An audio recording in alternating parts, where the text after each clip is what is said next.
Going into the 2026 NFL season, there will be 10 teams with a brand new head coach, and now that we know who those 10 coaches are, I figured it would be a great time to sit down and grade each of the 10 head coaching hires. We've got a tier list here, pretty straightforward, nothing too fancy with the tiers. A+, which is like S tier, you could say, but since we're doing it with grading, I figured it would be more fitting to say A+, and then from there, A, B, C, D, and F. Nothing crazy with the tiers, pretty straightforward. We've got our 10 coaches here. We're only talking about head coaches in this video. I want to make that abundantly clear. The coordinators, that's a whole other thing. I will bring up the coordinators that these coaches are bringing with them because I do think that is an important part of grading the coach. Now, for someone like Clint Kubiak, where we don't know what his staff is going to look like, we're going to make some inferences that I feel are pretty safe. But either way, let's go ahead and dive into this and talk about these 10 head coaches. We're going to start out here with Joe Brady of the Buffalo Bills because I have very, very conflicting feelings about this hiring. On one hand, the Bills did what we've been begging teams to do for years now, and that is look at the lame duck defensive head coach you have, and then take a minute to think about the young offensive coordinator that is taking the league by storm and is getting a lot of attention from other teams, and say, you know what? We want to be the guy that makes that guy a head coach. We want to be his first head coaching job.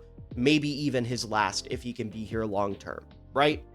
They did exactly that, and I feel like I should be throwing a freaking party about it. But then I look at the Bills, and I look at what has come out since Sean McDermott's been fired. You have the team doing everything they can to make Brandon Beane look like the golden boy. You have them throwing their first-round pick, or 2 years removed first-round pick, Keon Coleman, under the bus, actively saying that no one currently in the organization wanted him. And you look at the way this team has been built over the last couple years, and I say, okay, why are we not bringing in a fresh perspective? Why are we not looking outside of the organization to bring in somebody that will have new ideas, that will be able to benefit this team by being someone that hasn't had prolonged contact with Brandon Beane? And then I think, okay, Buffalo doesn't want new ideas. They want the status quo. They want to continue to get to like the divisional round every year and then fall short and go, oh man, poor Josh Allen. We'll get him next year. I can't get behind that. I really can't. And I want to make it clear, my grade with this hiring in particular is less about Joe Brady himself and more about the organization around him. So I'm going to give him a D. I think Joe Brady himself is a fine head coaching candidate. The fact that he is familiar with Josh Allen, he knows how this offense ticks. He knows how to get the most out of the guys that he has. That's big. That's really good. He also has familiarity with the roster. There's already rapport built there. And I honestly like his coordinator hires. Pete Carmichael and Jim Leonhard both coming over from Denver. Leonhard having a very prestigious collegiate defensive coaching career with Wisconsin. I think they will fit very well. I should also mention Leonhard with Denver being their secondary specialist. That's big time with how Buffalo's defense is built because that's all they have as a secondary. Their front four, we know, not very good. Shout out Greg Rousseau, but outside of that, not very good. So I'm really, really conflicted with this hiring. I feel bad for Joe Brady because I feel like he's just set up to be a scapegoat here in 2 years where they'll fire him and go, shucks. Maybe the quarterback's coach will get it done this time, and we know it won't. So I'm hoping I'm wrong because I don't want to see Buffalo fail. I love Josh Allen. I love the Bills, but realistically, I don't have a lot of hope for Joe Brady's tenure as the Bills head coach right now. Next up here, we've got the big fish of this head coaching cycle, the belle of the ball, Mr. Jesse Minter, and probably to no one's surprise, we're going to put him at the tippy top of the A+ tier. I would say probably the best hiring of this head coaching cycle. For me, it's between 3 guys, and we'll talk about the other 2 here shortly, but out of the guys that have been hired, I really feel Minter is going to do the most for the team the quickest, right? Because the Ravens have a roster built to win right now. At the end of the day, the only reason they had a vacancy at head coach was because the marriage between Harbaugh and the Ravens had fallen apart. They were trying to keep it together for the kids, but eventually the kids came forward and they said, listen, we understand what you're trying to do, but nobody's benefiting from this. Everybody's hurting. It's best for everybody involved if we just split up and see other people, right? And that's exactly what the Ravens did. They go through a little bit of a divorce there. They go out, they land Jesse Minter, and he is going to do wonders for this organization because not only is he going to come in and breathe new life into what should be a very talented defense, but I'm really high on both of his coordinator hires as well. We'll talk about them and then we'll talk about Minter. Anthony Weaver as his DC, A+, fantastic move. Just as somebody else in the room with a lot of ideas, a very bright defensive mind, those two guys running the ship defensively is perfect. Weaver and Minter also have familiarity with the organization. Definitely can't be a bad thing in this case. And then on the flip side, the offensive coordinator, Declan Doyle, the 29-year-old hotshot from the Chicago Bears. I love that hiring as well. Now, obviously, we'll see how he does as a play caller. He wasn't calling plays in Chicago because of Ben Johnson, but he does have experience with Ben Johnson. He has experience with Sean Payton, and the offense he's bringing to Baltimore is everything I wanted for the Ravens offense. A lot of under center, a lot of play action, a lot of running the damn ball, which was my biggest gripe with the Todd Monken Ravens offense, and we'll talk about that when we get to Cleveland. But you have Lamar Jackson working him under center, running the ball with Derrick Henry. The Ravens are going to be in a fantastic spot offensively if Declan Doyle knows how to call plays. Again, we'll see about that. I have confidence, but I can understand if you're skeptical. And then as for Minter himself with this Ravens defense, I love the pairing. Roquan Smith, Kyle Hamilton, Nnamdi Madubuike seem to be getting good news about his health. Some of these young guys like Malachi Starks, they have a lot of pieces that Minter is going to be able to do a lot of things with. We know he's a very good defensive mind. He was coaching that Michigan team that won the national championship a few years ago. And then with the Chargers, he had a top 10 defense this past year in EPA per play. It's a really, really perfect pairing that I cannot compliment enough. The Ravens really knocked this one out of the park. And assuming this offseason continues on the trajectory it's on, I really feel like we're going to be talking about them as a top contender next year. Minter is going to be a high-level Coach of the Year candidate. This is giving me big Mike Macdonald vibes as far as head coaching goes, with a roster that's even further along than Macdonald's was when he first got to Seattle. So I think the results will be immediate. I think the Ravens are going to be big time next year. And I think Minter will likely go down as the best hiring of this cycle when it's all said and done. Moving to Harbaugh now, after talking about his former team, we're going to go ahead and plug him in A tier here. And I like this from a culture standpoint, and that's obviously the big selling point with bringing Harbaugh to the Giants, right? Harbaugh is a coach that has been around a lot of winning. He has had a lot of success himself. The Giants have not had any of that, and that needs to change, right? And you look at this organization, you look at what's going on up top with Joe Schoen and some of the more recent drama with some of their owners. Someone's got to come in and be the adult in the room, and that's exactly what John Harbaugh is going to do. He's walking in day one. We already know he is higher in the hierarchy, for lack of better words, than Joe Schoen, given the wording of his contract. He's coming in to say, this is my football team. We're going to do things how I want to do it. I'm a winner. I'm a good coach, and we're going to get shit done. And everyone's going to say, sir, yes, sir, salute, and get with the program right away. Because of that, this is a really good hiring. I am very excited to see what he's going to do for this team. They have a lot of pieces. They have a lot of exciting young talent with Jackson Dart and Cam Skattebo and Abdul Carter and, some of the other guys on defense, some of the veteran presence as well with Brian Burns. They have a good roster. Malik Neighbors as well. Can't believe his name slipped my mind. Theo Johnson, someone I'm very high on. I could sit here and name Giants all day. But regardless, they have a roster. They have players I'm excited about. They have players to get excited about. And I think Harbaugh is going to do what he can to get the most out of them. That's going to be big time for this team. They need an adult in the room. They have not had one in a long time. Very good job. And then we look at the coordinators he's bringing in. Denard Wilson coming over from the Tennessee Titans. Great hire. He is somebody who did not get a lot of recognition last year because the Titans were bad, but he got a lot out of what he had. He was the definition of making chicken salad out of chicken shit last year. He was doing a very, very good job. And now he has a super talented roster, a really good pass rushing group, just a really good front seven in general, with some good pieces on the back end as well. I'm very excited to see what he's going to do for the Giants defense. I think Harbaugh knocked that one out of the park. And then you look offensively and they brought in Matt Nagy and everything falls apart. I'm a Bears fan. I know the horrors of Matt Nagy. And putting Matt Nagy with a young quarterback is a terrible, terrible decision. Now, I understand that wasn't his first choice, but I am very concerned for this year. I feel strongly that Jackson Dart is going to have his third offensive coordinator in 3 years when all is said and done next year, and it's not going to be because of anything Dart does. I think Dart will be fighting an uphill battle with Matt Nagy calling plays for him, and that's why I can't call this an A+. Everything else, great, exactly what the Giants need, but that Nagy hire does knock this down a tier. I'm really, really scared of what's going to happen with this offense because of that, but, time will tell. Time will tell, and I do think Harbaugh at the end of the day is still a very, very good hire. Back into the AFC, we've got the future Super Bowl champion Clint Kubiak, at least in my opinion, going to the Las Vegas Raiders, and we'll go ahead and plug him into the A+ tier as well. Love this hire for the Raiders. This is exactly what they needed. A really good offensive mind who has shown he's a great play caller, who is going to get the most out of the pieces he has, and has ties to a really good organization. We don't know who Kubiak's coordinators are going to be, obviously, because he hasn't officially signed the dotted line, but reason states he's probably going to be bringing some guys over with him from Seattle, and he might get somebody off that defensive staff to be his defensive coordinator. If that's the case, holy Toledo, right? You're cooking with gas at that point. So I am very, very excited to see what he's going to do with the Raiders. Like I said, he is good at getting the most out of the guys he has. Look at Jackson Smith and Jigba and what he's done this season compared to the last couple years, right? That's not to say that JSN's a Kubiak merchant, but Kubiak's the first coordinator he had that said, God, this guy's incredible. We're going to get him the ball as much as humanly possible, and it is likely going to win Jackson Smith and Jigba Offensive Player of the Year. You do that with Brock Bowers?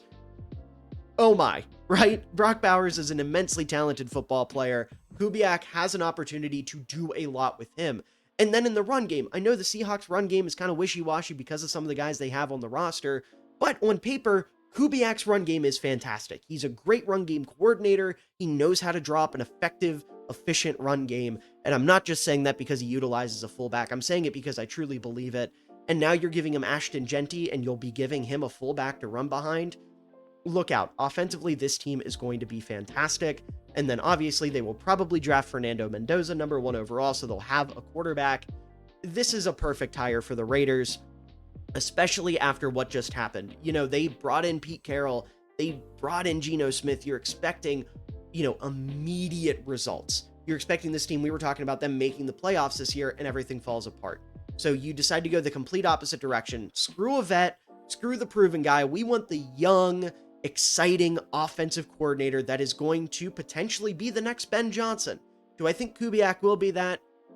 We'll have to see. Jury's still out because Ben Johnson was a different animal coming out, and obviously I'm a little bit biased as a Bears fan, but Kubiak out of this cycle, I think, has the best potential to be the next Ben Johnson. I think he can absolutely be one of these big-time offensive minds with the heavy personnel usage that he likes to utilize offensively, with the fullback, with the multiple tight end sets. Did I mention he has Brock Bowers? He also has Michael Mayer for that, 20 or 12, 22 personnel, whatever you want to do. He's got a lot to work with. I'm excited to see what his staff is going to look like. I really do hope he's able to get some guys from Seattle, because if that's the case, look out. Now, obviously, difficult division to be in, but the Raiders aren't expecting to compete next year. They've got 2 or 3 years. They're going to be lying in wait. And I think Kubiak is going to prove sooner rather than later that he was a fantastic hire for the Las Vegas Raiders. Next up here, we've got Kevin Stefanski of the Atlanta Falcons, and we're going to go ahead and plop him in that A+ tier. He's going to be our third and final A+ hire, and I cannot say enough good things about Kevin Stefanski here.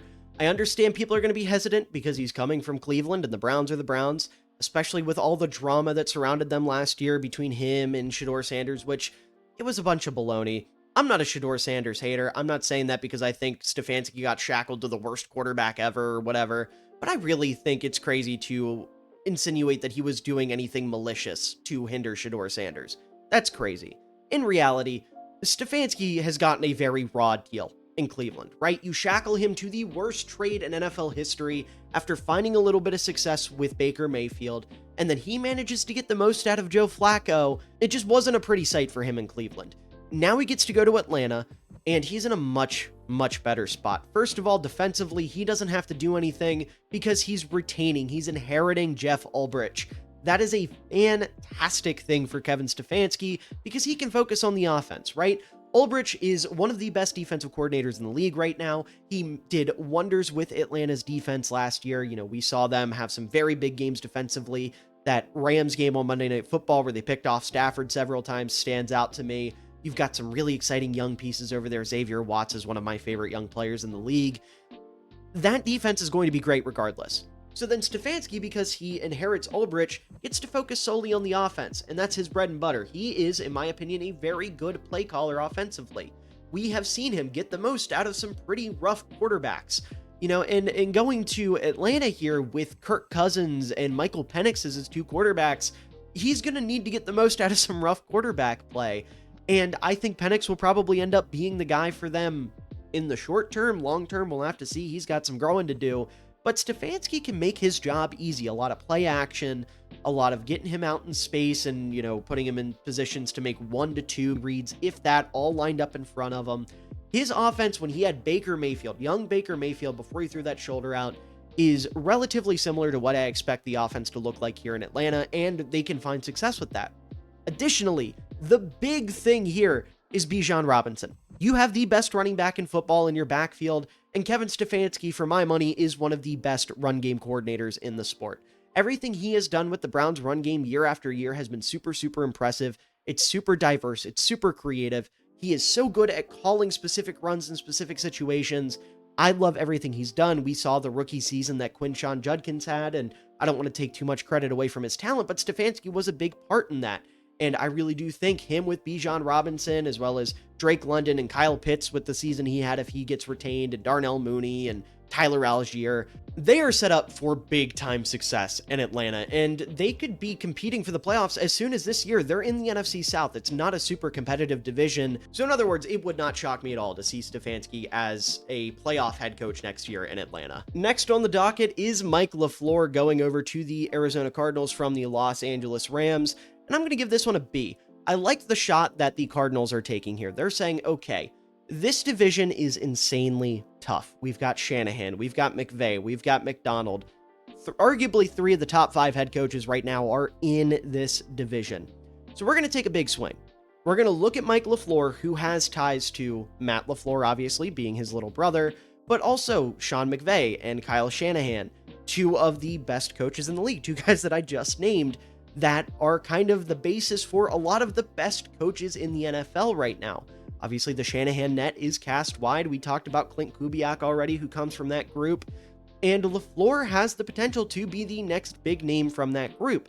Now, this is a very boom or bust hire because LaFleur, with his time with the Rams, was not calling plays. The only reference we have for his play calling was a very brief and unfortunate tenure with the New York Jets. But to his credit, he was calling plays for Zach Wilson. I don't want to evaluate any head coach or any play caller for that matter, I should say, based on their ability to make Zach Wilson look good, because no one's going to do it, right? Zach Wilson, terrible quarterback. So I want to give LaFleur the benefit of the doubt here. I want to say, okay, he had a rough go of things, but now, after a few years under Sean McVay, he's got McVay and Shanahan both rattling around in his brain. He has the potential to bring over some really intriguing names as his coordinators with his connections to the Rams. We'll see how this plays out, right? I say this is a B because I feel like this is a very boom or bust kind of hire. There is a world where LaFleur emerges as one of the next big things, the next Ben Johnson, you could say, right? I don't think that's necessarily going to happen. And then there's also the world where LaFleur is done as a head coach in 2 years because we find out, oh, it wasn't just Zach Wilson that was the problem when he was in New York. It was actually a mutual effort. I don't think either of those are going to happen. I think instead what's going to happen is LaFleur is going to mellow out somewhere in the middle and be a good offensive mind. Now, that could be big depending on what the Cardinals are doing at quarterback. This could be the first stability that Kyler Murray has had in his career at head coach. Or maybe they move off of Kyler and he's tasked with developing a young guy and maybe he does a good job of that, right? We'll have to see. I think the coordinator hires for LaFleur are going to be very, very big. As of the time I'm recording this, he has not made those yet, but the ceiling is sky high, and I respect the Cardinals for taking a shot, because in this division, in the NFC West, you have to have a really good head coach if you're going to keep up with the other guys. And so the Cardinals taking that big swing, trying to get a big fish of their own, that makes a ton of sense. Sure, you can say it feels like they missed out on some of the top guys, but I see the vision, I respect the vision, and I really hope this works out for Arizona. Next up on the docket, we've got Jeff Hafley going over to the Miami Dolphins, and I'm going to go ahead and put him in the C tier here. I'm just not super moved by this one, if I'm being totally honest. I see Hafley as a short-term solution for Miami, for their culture, for everything they have going on with this organization right now, which is fine. They need that. You look at what Mike McDaniel was doing, and I'm a big Mike McDaniel fan. I think he's going to be a good coordinator for the Chargers, but he's not a head coach. This whole goofy, silly gimmick that he was doing, it was cute at first, but I'm sure, especially for the players in the locker room, it got very grating very quickly. If you're doing the goofy, silly stuff and you're winning, that's one thing. Doing it while you're losing, I'm sure it's not a great time. So instead of having goofy, silly, outspoken Mike McDaniel, you bring in Jeff Hafley, who personality-wise seems to be the exact opposite. He's a no-nonsense, like, tough football coach. Like, you envision a defensive coordinator in your mind. Jeff Hafley is the type of guy that shows up, and he's a football sicko. He's obsessed with the sport. He told that story about sleeping under his desk for 2 years when he was at Pitt. Like, this is exactly what Miami needs to reset their culture. That being said, I don't think Hafley's the guy that wins Miami a Super Bowl. I don't think this is your long-term, decade-plus solution at head coach. I think he's going to be with the organization for like 2 or 3 years. Those 2 or 3 years, big changes are going to happen, and it's going to make the next guy's job easier. But I don't think this is going to be a long-term thing. I don't see him being the guy to, emerge as like a top 5, top 10 coach in the league. And if you're a defensive guy in the NFL at this point as a head coach, you kind of have to be that to survive long-term. So instead, like I said, I think he's going to last here a handful of years. But those years will be impactful. The Dolphins are going to go out. They're going to play hard every game. They're going to punch other teams in the mouth. The story that came out this offseason where the Dolphins players were mad because the Bears were practicing too hard or whatever. The tables are going to flip on that. And Hafley is going to be the coach that has his guys practicing quote unquote too hard. I don't think you can ever practice too hard, but you get my point. Looking at his coordinators, he's bringing over a guy from Green Bay whose name has escaped me at the moment. I'll pop it up on the screen to be their DC, their former linebackers coach. Fair enough. Keep your guys around. Offensive coordinator, you're going with Bobby Slowick. He's obviously had his ups and downs, but if he can recapture that magic that he had early on with Houston, then whoever their quarterback is next year, whether it be Tua or more realistically someone that's not currently in the building, I would love to see Malik Willis here, they could potentially be cooking with a little bit of something. But realistically, I don't think Hafley's the long-term guy, which is why I have him as a C, but I do think he is going to change the Miami Dolphins organization for the better in the long term. Down to our last 3 coaches here. We're going to go ahead and talk about Todd Monken going to the Cleveland Browns, and he's going to be our first F of the video. Because not only am I not moved by Monken as a coach, I don't see him doing anything in Baltimore, didn't see him doing anything in Baltimore, I should say, that makes me go, wow, this guy, that's who a team needs to go out and get. He's not some, innovative play caller. He's not reinventing the wheel offensively. He had horrible game management. The amount of times I'm sitting here looking at my screen in awe because they're winning or because the run game's working and they just don't run the ball with Derrick Henry blew my mind. There were a lot of problems with Todd Monken on the Baltimore Ravens. And you can't say he's a culture guy because when he was with the Ravens, the culture was bad. That's why Harbaugh ended up getting fired, not because of Monken directly, but the culture at the time that Monken was on the Ravens was bad to the point where it cost John Harbaugh his job. So Monken isn't a game manager. He's not a culture guy. He's not some big offensive guru. So what's the point? Well, the point is the Browns butchered their hiring process, and this was probably the only guy that was willing to take the damn job. Because the Browns going into this said, okay, we're going to attract all these big name coordinators that could potentially be our head coach, but when they show up, we're going to tell them that they have to keep our defensive coordinator. They have to keep Jim Schwartz. You're not in a position to make that demand. And pretty much everyone that they wanted to interview agreed. They all ended up pulling out left and right. Nobody wanted to interview for this job because they were so hell-bent on keeping Jim Schwartz. So then it comes down to Monken and Jim Schwartz. They pick Monken. Schwartz is understandably pissed, and now he's probably not even coming back. So you ruined all of these potential hirings, all of these potential interviews with the big-name coordinators because you wanted to keep Schwartz, and now Schwartz might not come back either way. They have butchered this entire process from start to finish. Monken himself, realistically, probably a D-tier coach. He's probably a guy where we're like, maybe something will happen, blah, blah, blah. But because of the process around this, I just can't get behind it. I can't. I don't care who he brings on his staff. We don't know who's going to be his defensive staff yet. He's bringing over a couple guys from the Ravens offensive staff. This is a mess.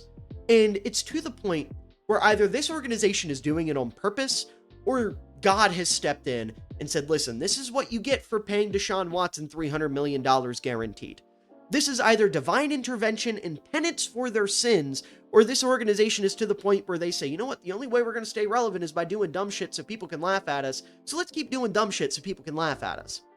This is just a terrible decision for Cleveland from top to bottom. I feel bad for some of the young offensive and defensive pieces, for that matter, that have bright futures, because now the next 2 to 3 years of their career are probably going to be squandered by this decision. But the craziest part about all of it is I don't even think they made the worst hiring in their own division. Now, the reason I say that Monken was not the worst hiring in the AFC North is because Mike McCarthy went to the Pittsburgh Steelers, and this was the worst hiring of this coaching cycle, in my opinion. And the reason it's the worst is because this is the Pittsburgh Steelers organization looking their fan base in the eye and saying, listen, we've heard your complaints, we've heard your concerns, we've heard that you want to lose football games to maybe finally get a quarterback for the first time since Ben Roethlisberger. But, what if we ran it back with 40-year-old Aaron Rodgers and got his old buddy Mike McCarthy to make sure we win 9 games again? Doesn't that sound fun? No, it doesn't sound fun. That's the exact opposite of what this organization needs. People inside and outside of Pittsburgh have been begging this organization to address the fact that they're not going anywhere. Just to, roll over, take their lumps, and have a bad season or two so they can maybe actually find a freaking quarterback and pick in the top 10 of the draft and do things that they need to do. And instead they're going, well, we have TJ Watt, so we're going to compete no matter what because TJ Watt's the best in the world. Not at this point, no. It's not working. What the Steelers have been doing is not working. And hiring Mike McCarthy is saying that they want to continue what they've been doing. Because at the end of the day, Mike McCarthy at this point is just a fat white Mike Tomlin. That honestly might be an insult to Tomlin. Tomlin was probably a better coach. And I know Pittsburgh didn't tell him to step down, or they didn't fire him or whatever. But still, you had a golden goose.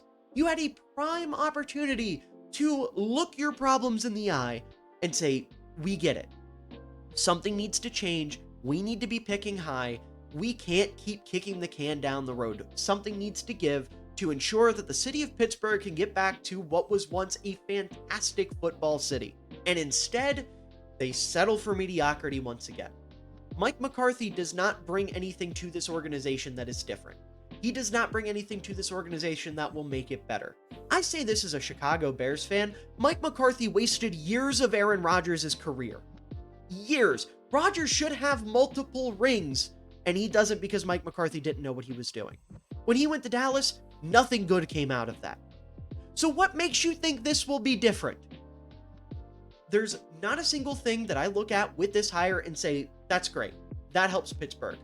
The only thing it helps is those up top keep money in their wallets, because at the end of the day, Steelers fans are still going to buy tickets. They're still going to go see this 9-8 team every week and go, gosh golly, this is the year. It's never going to be the year as long as you continue to make moves like this. I feel for Steelers fans. I'm so sorry that you have to put up with this again. And I really, really hope that Pittsburgh does not continue their trend of not firing coaches. I hope that McCarthy, they realize quickly what they've done if they don't realize it already, and he's out of the organization within a year or two. Because at the end of the day, this is not helping anybody. This is a terrible, terrible move and easily the worst hiring of this coaching cycle. And the final hire of the 2026 coaching cycle is Robert Saleh going to the Tennessee Titans. I'm going to put him in B tier.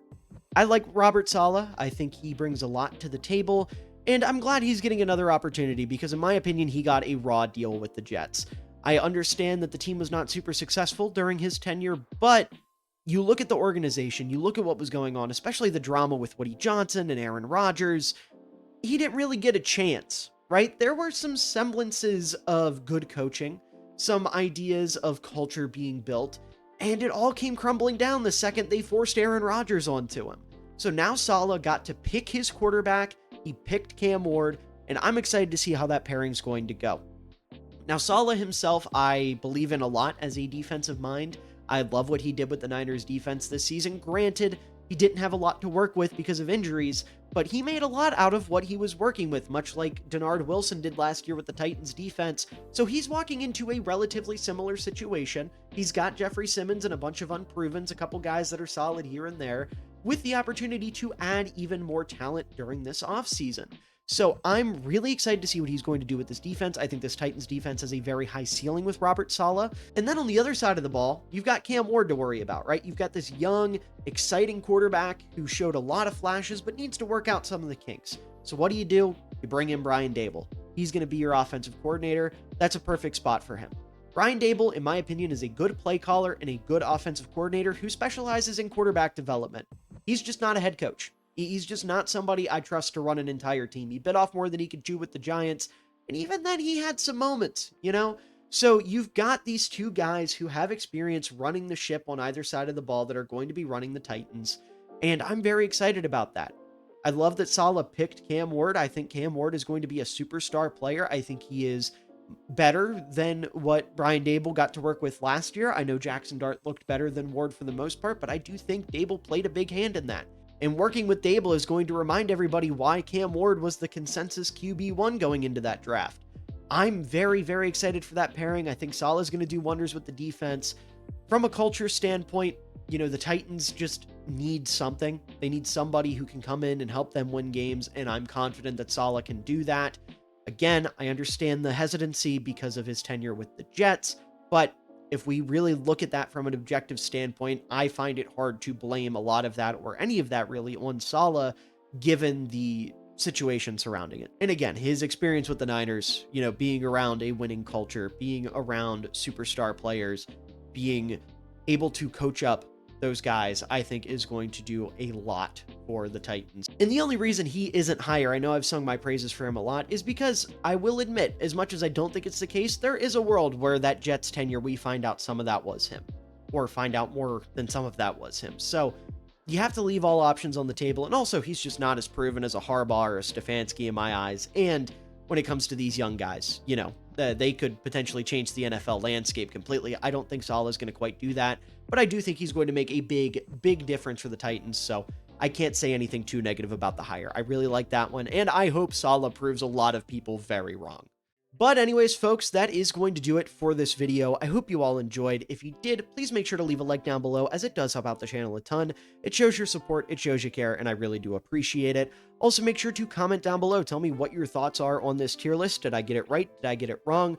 Are there any guys that you thought should have been a head coach that didn't get hired? I know my mind immediately goes to a guy like Chris Shula from the Rams or Brian Flores from the Minnesota Vikings, especially when I see Munkin and McCarthy down there in the F tier. But if there's anyone I didn't name or just anyone in general, please let me know down in the comments below. I'd love to hear from you.